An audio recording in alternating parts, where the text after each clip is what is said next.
mais ou menos. Você lê nas literaturas histórico-judaicas, e eu leio em Flávio Joséfos, nas Antiguidades, em textos sérios, que um samaritano louco invadiu o templo de Jerusalém e jogou ossos humanos no altar. E aí os judeus disseram: a gente mata esses desgraçados. Por isso é que eles odiavam mais os samaritanos do que os romanos, que eram os chefes das forças de segurança. Aí o João, zangado à beça, como um judeuzão que ainda tinha muito para se converter, ele só andava com Jesus, mas Jesus ainda não andava nele. Sim. Ele só estava seguindo as costas de Jesus, mas não estava seguindo ainda os passos de Cristo. Então ele ficou com tanta raiva que ele virou para Jesus e disse assim: tu queres que façamos descer fogo do céu para os consumir? Olha que pergunta mais cretina, é desse Anderson Silva. É essa pergunta, o que Salmo 2 diz que é para orar orações imprecatórias para quebrar a mandíbula dos ímpios. Eu vou fazer orações para quebrar a mandíbula do Lula. Se fosse macho mesmo, se apresentava diante de outro macho e chamava para ver quem quebrava a mandíbula de quem, que ele não encara, entendeu? É todo mundo frouxo e covarde. Aí ele citou outros salmos, tem vários salmos na Bíblia, sim, imprecatórios, não é a maioria. A maioria dos salmos são doces, são poéticos, são meigos, são cheios de fé e de esperança. Agora, tem alguns poucos imprecatórios que são uma produção do homem. O homem que tem raiva, sim, e escreve a raiva dele. É que virou massa de manobra, né? Homens comandam outros homens através de palavras, e isso acontece muito também dentro da igreja. As pessoas tentam fazer isso. Justamente colocar um contra o outro. Aí ele chega atividade. E diz: tu queres que façamos descer fogo do céu para os consumir? Aí Jesus olhou para João e disse: vós não sabeis de que espírito sois. Olha que coisa para ser dita para aquele tal de Anderson Silva. Sim. Não sabe de que espírito ele é, ele não encontrou Jesus nem o Evangelho, ele só é um religioso, raivoso, frustrado, zangado, infeliz, e que gostaria de fazer maldades por aí em nome da Bíblia, em nome de Jesus. É assim que Jesus é usado ultimamente. Aí, pois bem, vós não sabeis de que espírito sois. Aí olha a resposta de Jesus, definindo qual era o espírito que quem quer ser dele deve ter. Pois o Filho do Homem, que era uma alusão a ele próprio, não veio para destruir as almas dos homens, e sim para salvá-las.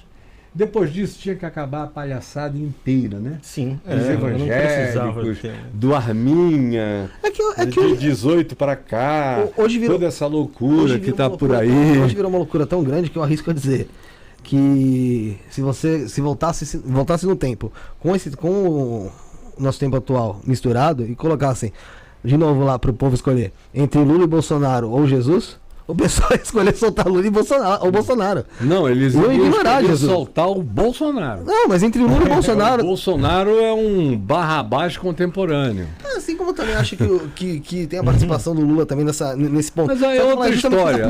A política virou uma coisa doida. O Lula pode ter os pecados que vem a ter, mas o Lula é uma criatura humana.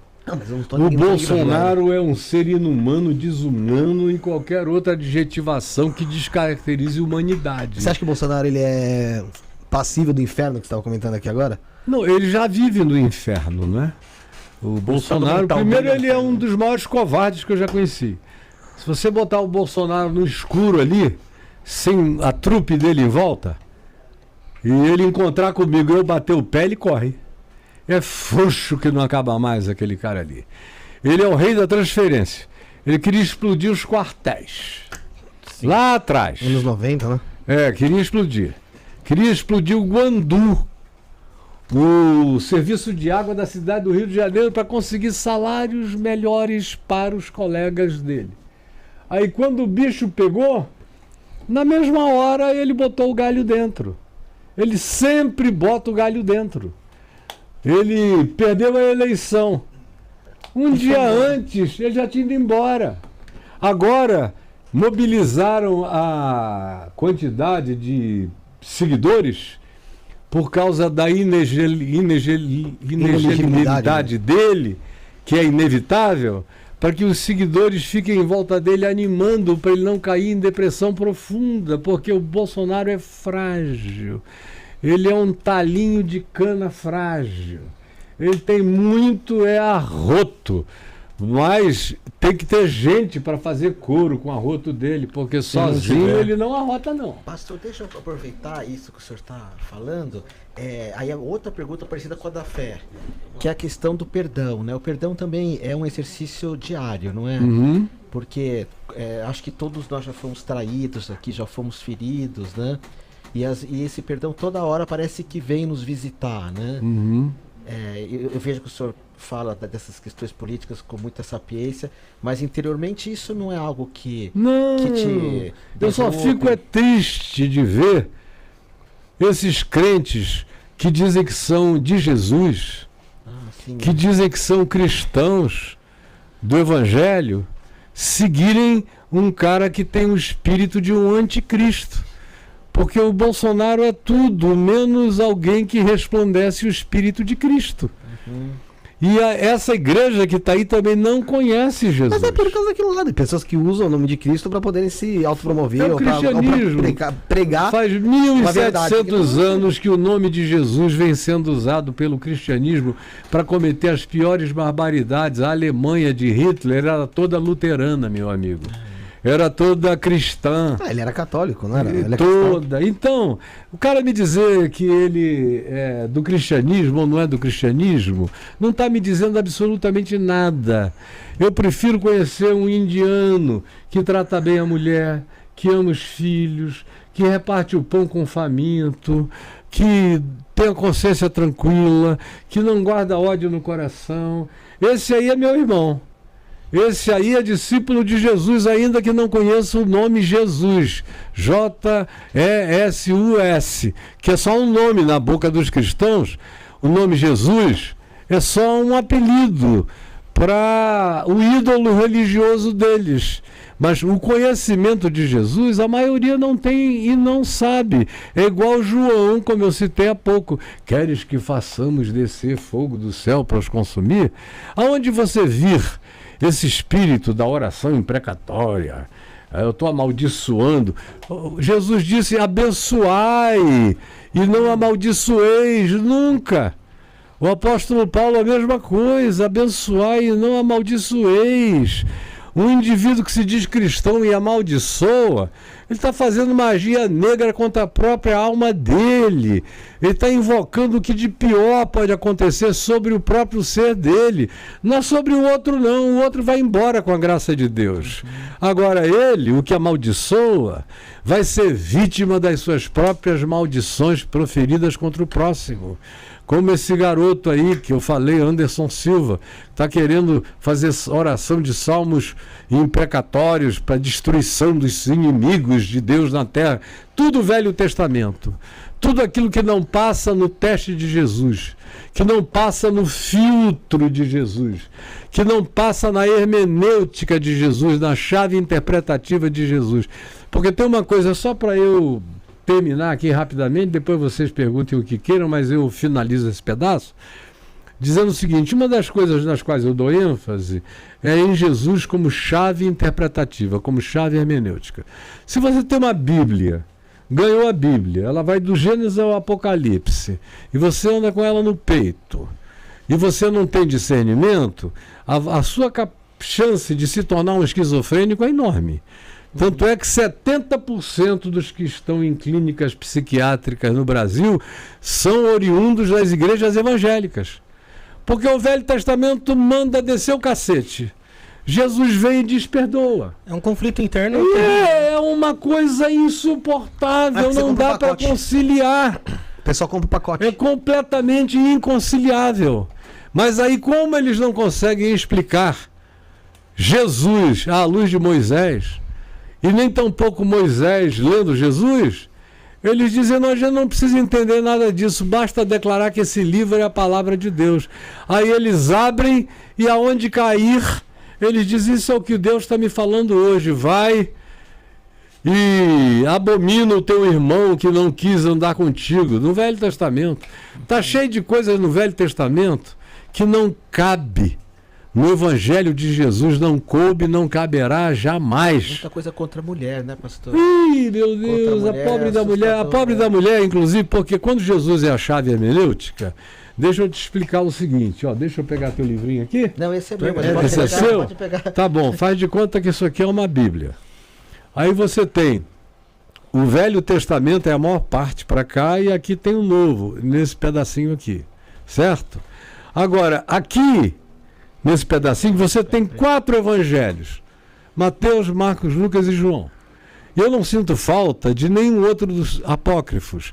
Evangelho de Maria Madalena, de Tomé, de Bartolomeu, de Filipe, de não sei o que. Eu já li todos, mas são muito tolos, bobos, escritos 300 anos depois, 280 anos depois, a partir de filosofias gnósticas, dos 3, 4 tipos de variações gnósticas, ou de perspectivas teológicas judaizantes, que queriam fazer um híbrido de Jesus com Moisés.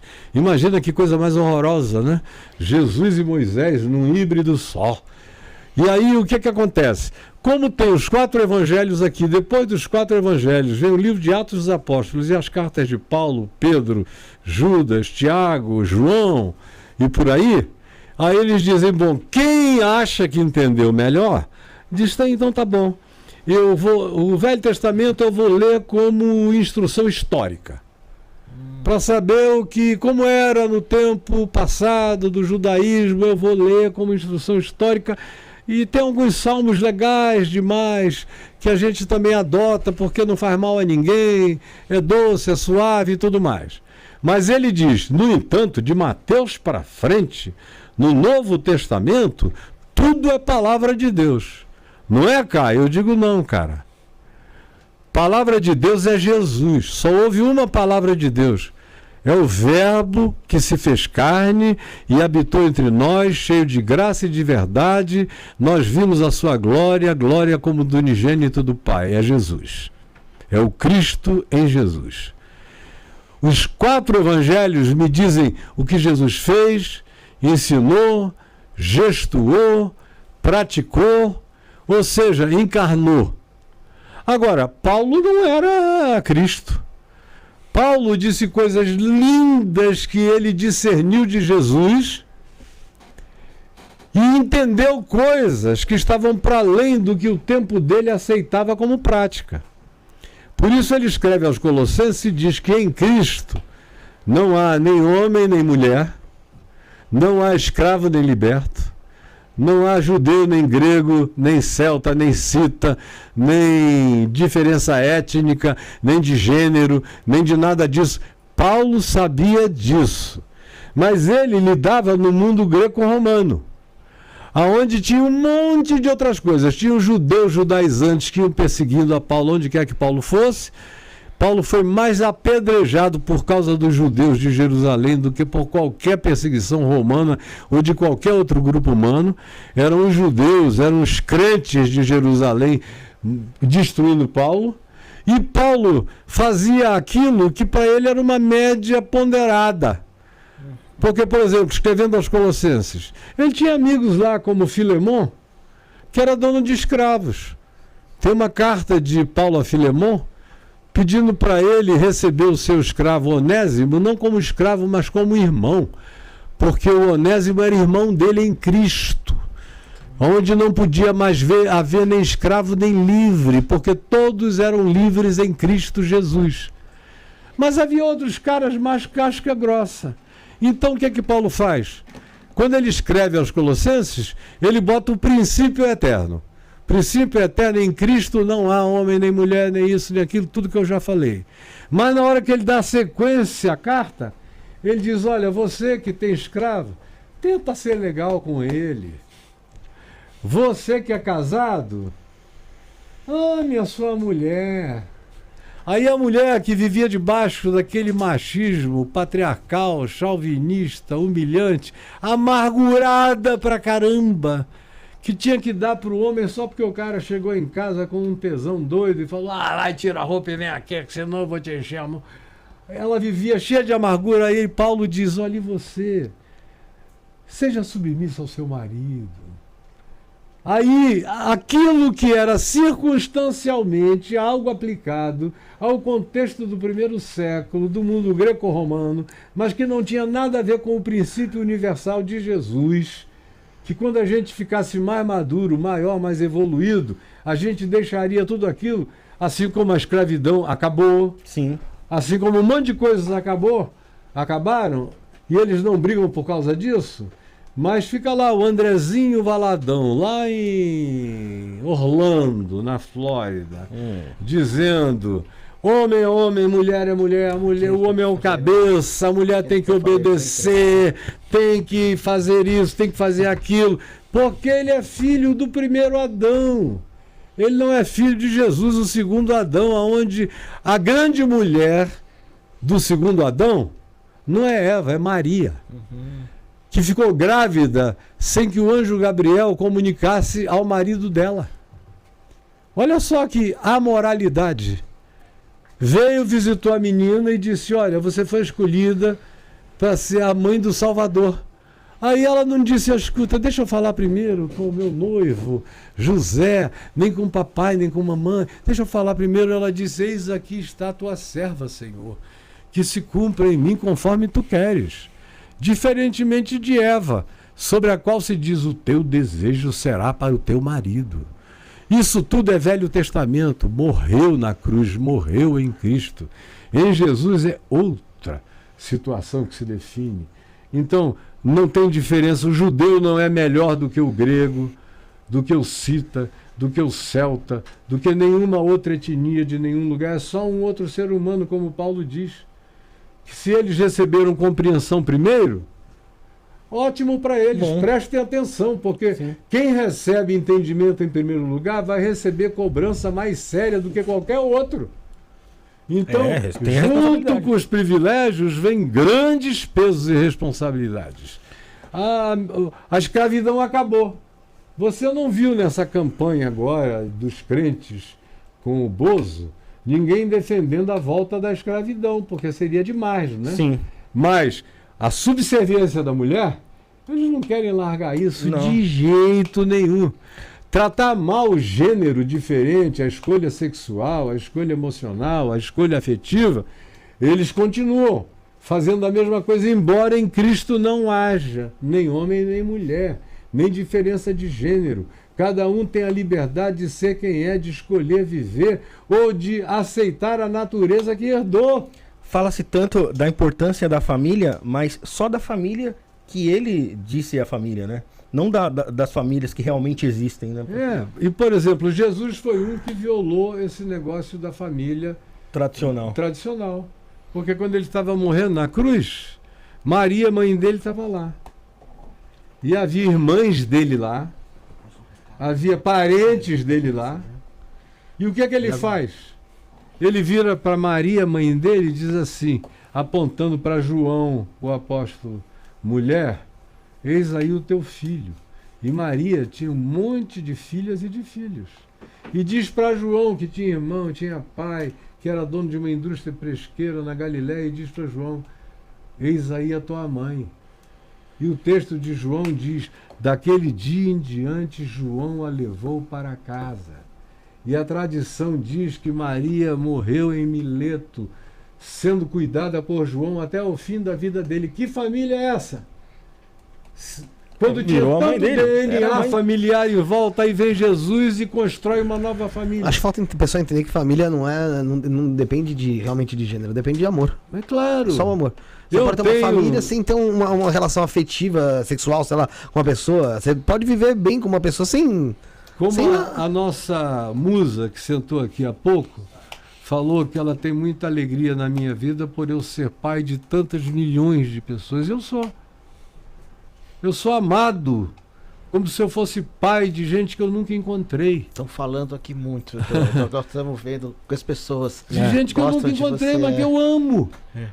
Agora, eu gerei alguns filhos, adotei uma filha, e quando eu casei com a minha mulher, que já tinha 3 filhos, Os 3 filhos dela se tornaram meus. Seus filhos também. Aí Jesus levou um deles, o 7º, para os céus. Eu hoje tenho 6. E eu não consigo fazer diferenciação de nada. E nem eles, entre eles próprios. Eu vou vendo cada vez mais como eles se conjuminam, se unem, se irmanam. Porque, de fato, a imposição da fraternidade de DNA é um despotismo da natureza. Agora, os grandes e mais profundos seres da nossa família são pessoas que nasceram frequentemente longe de nós, com cor diferente, com pais distintos, mas a gente escolheu pelo livre-arbítrio do amor e da afinidade. Sim. Viver com aquelas pessoas. É como a esposa. Sim. A esposa eu não sabia nem que ela existia. Aí, de repente, um dia eu encontro com aquela mulher, me enlouqueço por ela, ela por mim, aí ela diz, eu não sei mais viver sem você, eu digo, nem eu sem você, a gente se une, morre juntos, vive 50, 60, 70 anos juntos, e onde é que o gênio entrou nisso? Nada. Às vezes nem nos filhos que tiveram, porque ela é infértil, ou ele é infértil, adotaram 3 filhos, ou negros, ou morenos, e às vezes eles são louros de olhos azuis. Mas aquilo aí não é uma família? Eu acho que é. Pelo amor de Deus. Eu acho que é. Tem que ser muito estúpido para pensar diferente. Pastor, vou dar mais um recado pro pessoal. José, taca a Vinache aí na tela, que aí depois vai sobrar um só aí, que eu tenho algumas perguntas aqui ainda pro pastor Caio Fábio. Põe a Vinache aí. Ah, isso é verdade. Enquanto isso, galera, inscreva-se no canal. Tem o canal do pastor Caio Fábio, também tá aqui na nossa descrição. Primeiro item, para quem provavelmente já conhecia ele, mas tá acompanhando aqui, tá gostando, veio aqui nosso público. Se inscreve lá também, que tá sempre tendo conteúdo. Bora lá, José? Todo dia. Vai lá, Vinache.